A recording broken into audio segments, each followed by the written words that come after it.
Assalamualaikum warahmatullahi wabarakatuh. Kembali lagi di channel Ngaji Akhir Zaman.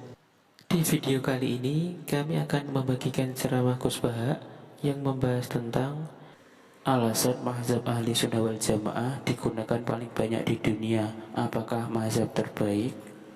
Untuk lebih jelasnya, mari kita simak videonya sama-sama. Sekian dari saya.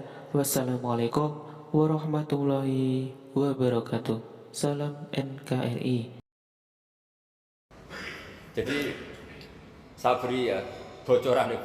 Kenapa mazhab ahli sunnah itu yang dipilih oleh banyak mayoritas di dunia, jumhur itu. Ahli sunnah itu dianggap pikirannya lebih orisinal. Misalnya ahli sunnah kalau ditanya, kenapa kamu melihat? Ya melihat saja. Kenapa kamu mendengar? Ya mendengar saja. Kesannya itu tidak rasional, kayak orang yang nggak pinter itu. Tapi sebetulnya itu yang benar. Jadi cara berpikir ahli sunnah itu melihat itu menjadi tahu.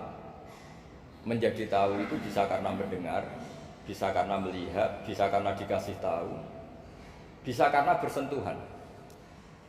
Sebab itu di Quran itu ada ayat ala ya'lamu man khalaqa, bukankah zat yang menciptakan itu menjadi tahu.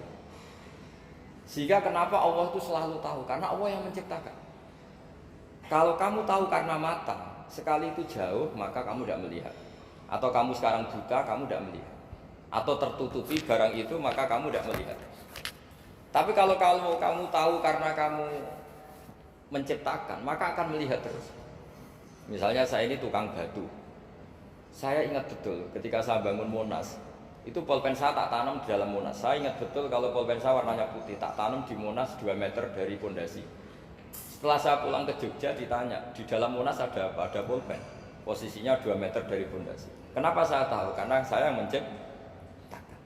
Nah, karena menciptakan ini sehingga tahu saya akan terus menerus. Tapi kalau tahu karena mata sekali barang itu tertutupi, nggak tahu. Misalnya saya tahu jenengan karena dekat sekali jenengan kemana-mana saya sudah tidak tahu. Tapi kalau saya menaruh sesuatu di tubuh Anda, sehingga kamu kemana-mana tetap tahu bahwa barang itu ada di tubuh. Nanti kalau ada yang protes, tapi bisa saja Gus barang itu dicuri orang kemudian Anda tidak tahu. Yang menjadi tidak tahu karena saya sudah tidak menciptakan suasana itu. Selagi saya menciptakan, maka akan tahu terus. Nah, tapi karena Allah ini menciptakan semua yang ada di bumi, maka Allah tahu terus. Sehingga Allah tahu cara bikin kuman. Terus tahu bahwa manusia itu punya kuman, kumannya punya organ, organnya juga punya kuman. Terus gak kebayang. Kamu bayangkan kayak makanya Allah itu kalau cerita sederhana, innallaha la yastahi ayyadriba mathalam ma ba'udatan fama fawqaha. Allah itu tidak malu bikin perumpamaan nyamuk karena nyamuk itu lebih dahsyat timbang gajah. Para pematung itu disuruh bikin gajah masih mampu. Bikinkan patung gajah, mungkin masih sanggup. Tapi kalau tak suruh bikin patung nyamuk, nggak usah bikin hidup, patungnya saja sekecil itu. Padahal nyamuk kecil itu punya organ tubuh. Lalu bikinnya organ tubuh nyamuk itu kayak apa? Organnya punya kuman, kumannya punya organ, organnya juga punya kuman. Sehingga orang-orang alim itu baca nyamuk itu lebih jadi ayat Allah ketimbang melihat dinosaurus. Tapi sekarang orang itu nggak tertarik ceritanya. Jadi beda perasaannya orang alim sama orang awam. Kalau orang awam tuh melihat mukjizat kan yang dasar-dasar kayak dinosaurus, gajah, wow gitu. Kalau orang alim nggak, malah melihat nyamuk. Kealiman seperti itu terjaga di umatnya Muhammad, di umatnya Rasulullah Muhammad SAW. Karena ketika umat ini nggak ditunggui para nabi, itu Allah menjamin Muhammad, ulama umatmu nanti punya kemampuan seperti nabi. Tentu tidak dalam keutamaan ya, keutamaan tentu nggak sekelas sama nabi. Kenapa itu terjadi? Karena tadi para nabi ini mewakili sekian karakter. Kalau kita sangat mencintai Indonesia, maka kita akan tegas siapapun yang ingin menghancurkan Indonesia. Itu kira-kira cerminan Nabi Nuh.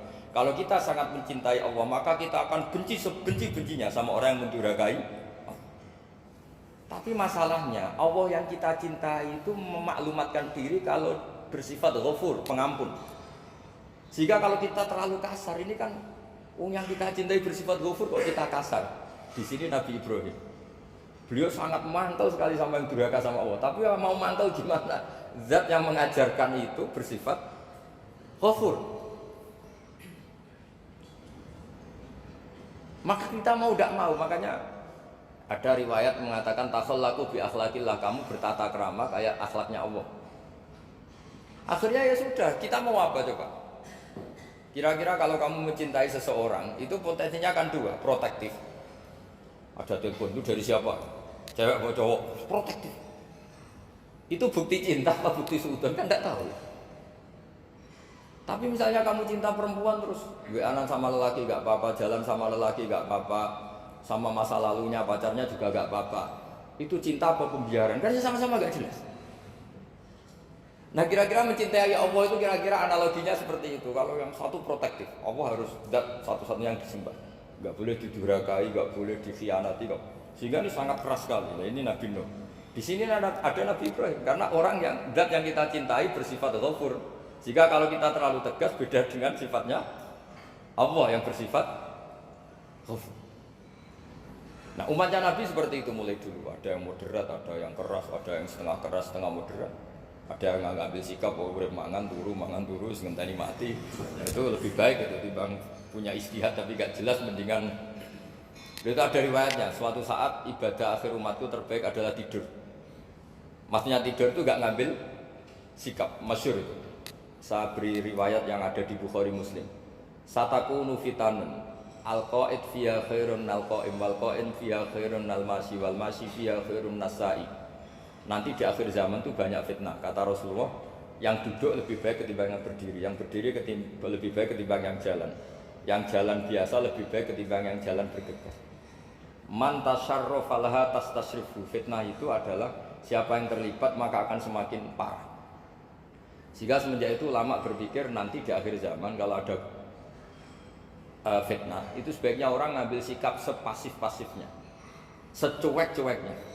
Jadi semua syurahul hadis sepakat makna hadis ini apa? Orang disuruh sikap secuek-cuek.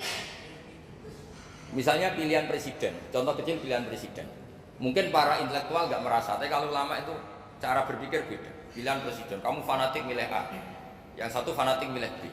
Ya presiden atau bupati atau gubernur. Terus yang satu bilang gini, wah kalau nggak di presideni A, nggak di bupati A, nggak di gubernuri A, negara ini rusak. Mungkin betul dari segi jejak rekamnya A ini bagus. Tapi pertanyaannya secara tauhid, bagaimana Anda menggantungkan kesejahteraan sama makhluk? Kamu nggak pernah terusik begitu kan para intelektual? Itu kan melukai.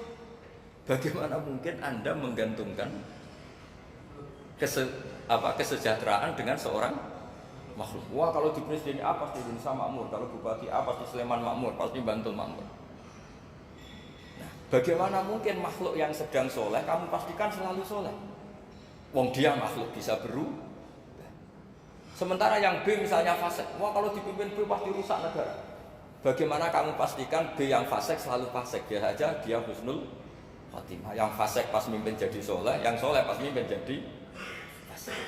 Akhirnya ulama karena tahu sifat manusia itu rubah-rubah dan kendali di tangan Allah, sikapnya gak jelas. Saya ini termasuk orang yang terkenal gak jelas. Karena kalau ditanya, Gus sampai milih presiden mana, bakti mana? Sanut pangeran sing dadi aku loyal.